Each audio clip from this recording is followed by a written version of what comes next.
Kaki pernah berlari, tiada siapa yang tahu. Mengejar impian mimpiku yang tak pernah tentu. Tangan selalu memberi walaupun kau tak mau. Dan tiada yang baik. Salah bertuju apa?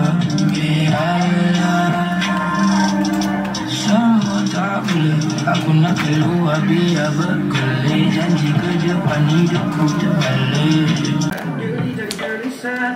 Azhar, boleh sedukan sikit tak lagu? Aku nak buat kerja ni.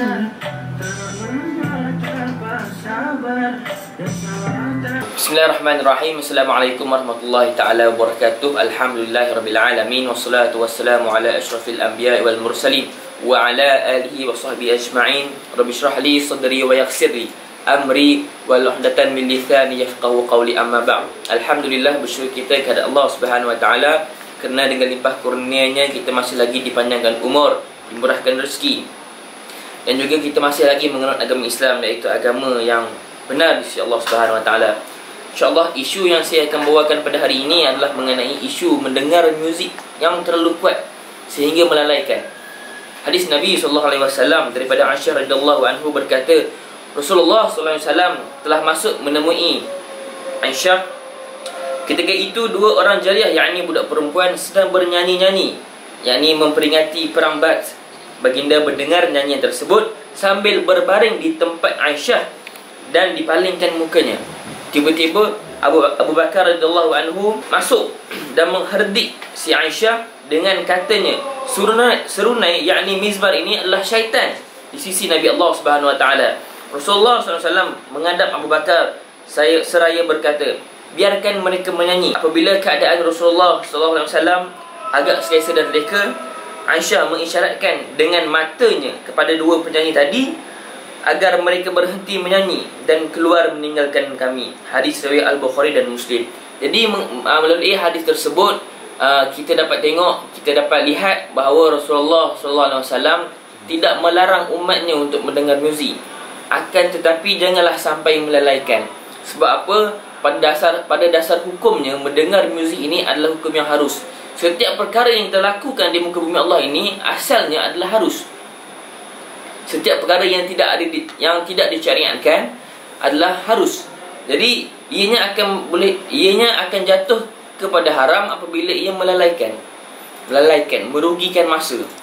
Jadi di situ, untuk kita mengelakkan daripada mendengar muzik sehingga melalaikan, mendengar muzik yang kuat, kan, cuba kita ubah diri kita, cuba kita ubah hobi tu. Daripada kita dengar muzik, kita dengar bacaan Al-Quran. Kalau rasa macam berat sangat, rasa macam panas dia dengar apa ayat Quran, kita tukar, kita dengar zikir ke, qasidah ke, kita dengar perkara-perkara yang baik. Sebab apa? Muzik ni ianya akan jatuh haram apabila perkataan-perkataan yang kita dengar daripada muzik itu adalah perkataan-perkataan yang melalaikan, iaitu perkataan-perkataan dari unsur-unsur lucah, unsur-unsur yang orang kata apa, tidak ada faedahnya. Jadi kita cuba ubah diri kita, daripada kita dengar muzik itu, kita dengar perkara-perkara yang baik, contohnya zikir ke, selawat, dan juga kita ayat suci Al-Quran.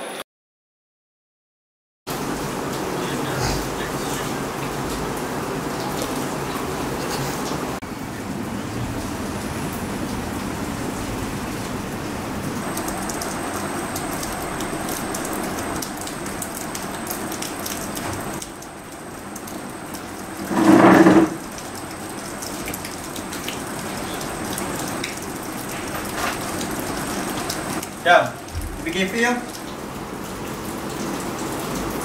Gila lo, nggak layan nih.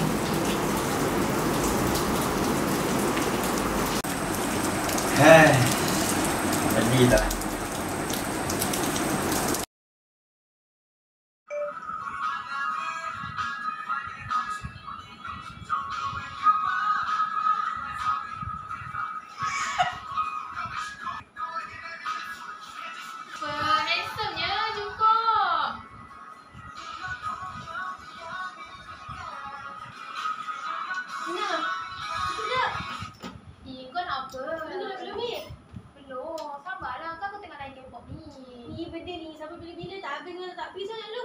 Sabarlah, aku tak ambil lagi lah. Tengok dia punya musik video. Kau tak ni musik video terbaru lah. Ni, kau tak benda ni melalaikan.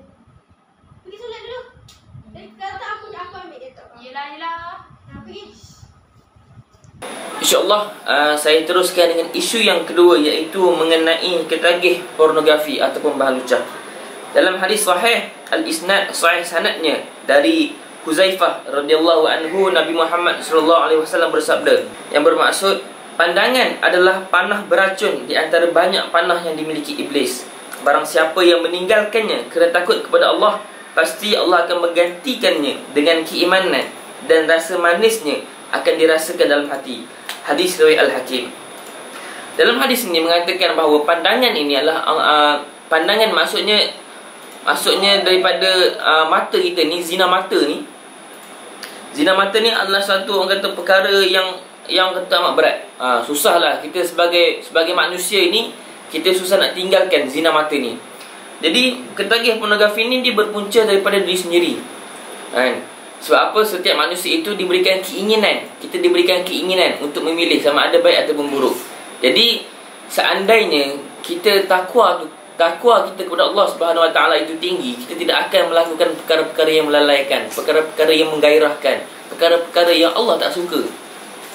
Sebab apa? Hanya dengan pandangan, ianya boleh orang kata boleh merosakkan hati, meresap ke dalam hati. Sebab apa? Ada kata-kata lagu, tak silap saya, kan, apabila cinta pandang pertama turun ke hati apa semua, kan. Jadi maknanya dengan pandangan tu kita boleh merosakkan hati kita. Jadi untuk kita mengelakkan daripada ketagih pornografi, ketagih bahan-bahan lucah ni, kita jaga mata kita. Macam mana kita nak jaga mata? Apabila kita melihat sesuatu perkara yang menggairahkan, perkara yang kata boleh mendatangkan, boleh meningkatkan nafsu kita, cuba kita elakkan. Baik, saya teruskan dengan isu kita yang ketiga, iaitu mengenai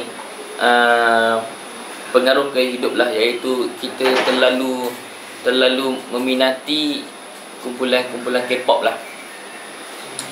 Jadi setahu kita, apa yang kita tahu adalah kumpulan Korea ni, kumpulan K-pop ni adalah kumpulan daripada orang yang bukan beragama Islam, kan.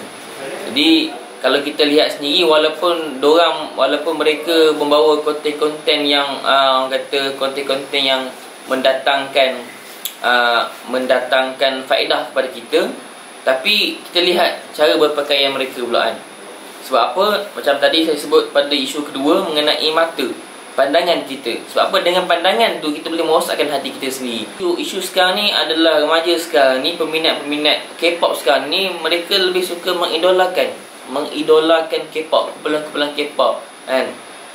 Jadi saya rasa tak sepatutnya kita mengidolakan kumpulan K-pop tersebut lah. Sebab mereka hanya melakukan konten menyanyi, menari dan sebagainya. Sebab apa?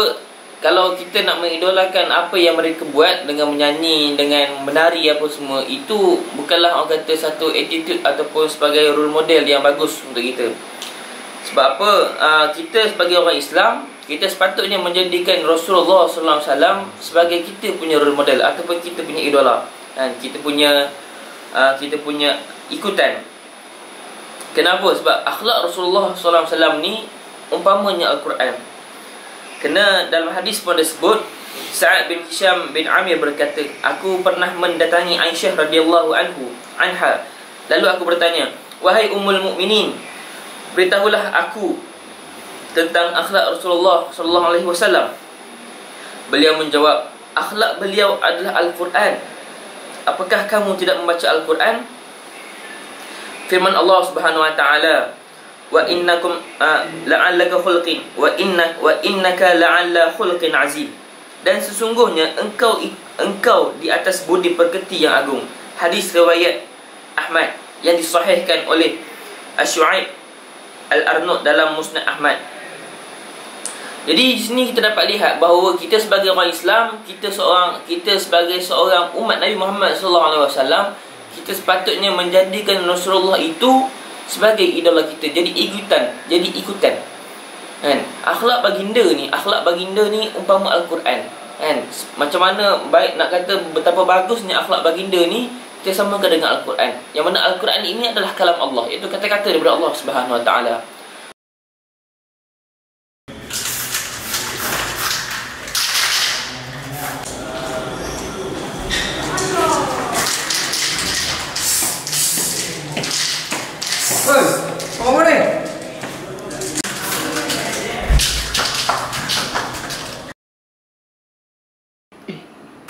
ustazah ni. Dah ada anak.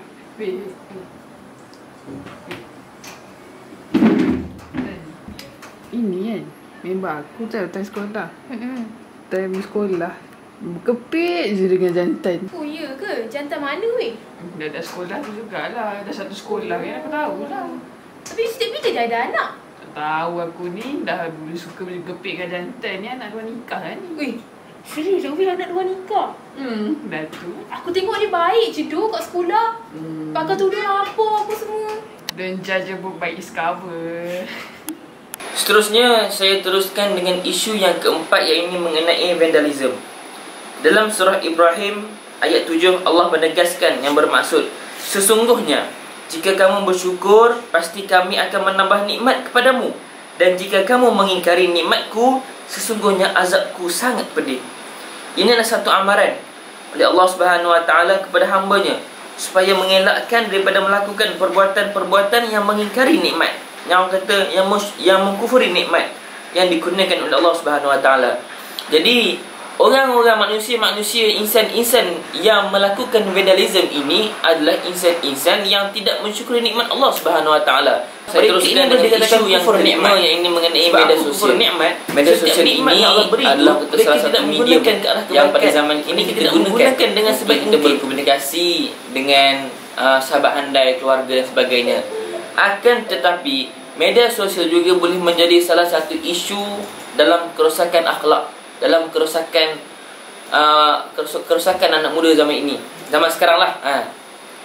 Sebab apa? Dengan media sosial ini kita dapat lihat remaja-remaja kini rosak akhlaknya, rosak adabnya dengan orang tua, dengan guru-gurunya.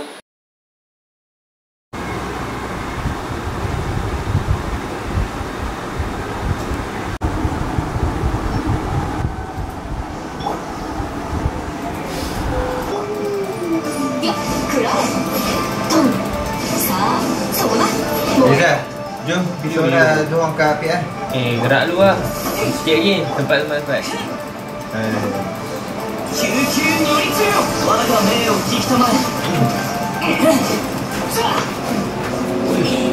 Dari kiri.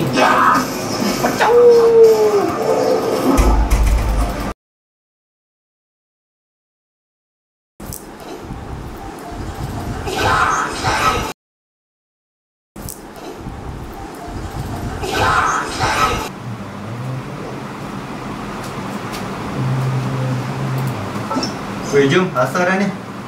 Gerak lu. Tadi kau Zohor tak ni? Pagi ni. Cepat kodok. Dah tu gerak tu. Baik. Tunggu bilu ni. Okey.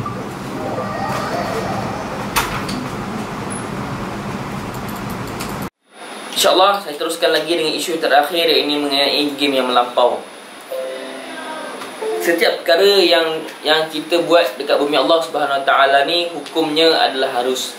Bila kita makan ni harus, main game pun harus, dengar muzik pun harus, kan? Benda tu semua harus. Tapi apabila ia melalaikan, ia mengganggu waktu solat kita, ia mengganggu waktu kita bersama keluarga, ia mengganggu kita dalam melakukan ibadah kepada Allah Subhanahu Wa Taala, maka ia akan menjadikan hukum tersebut berubah kepada haram. Sebagai contoh lah kan, main PUBG ni asalnya harus, kan? Asalnya harus, kan? Tapi bila kita main PUBG waktu solat, kan, waktu orang kata waktu sepatutnya kita solat, tapi kita main game, automatik kok mana pun pusing lah, kok mana pun dia tetapkan jadi haram. Sebab apa? Kita dah meninggalkan waktu solat, kita meninggalkan solat semata-mata dengan game tersebut, kan?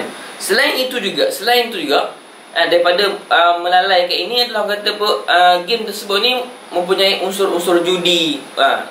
Contohnya yang paling terdekat adalah PUBG, kan? PUBG kan, yang mana player PUBG ni diorang kena top up game tersebut, diorang nak dapatkan item tersebut, diorang tak boleh direct.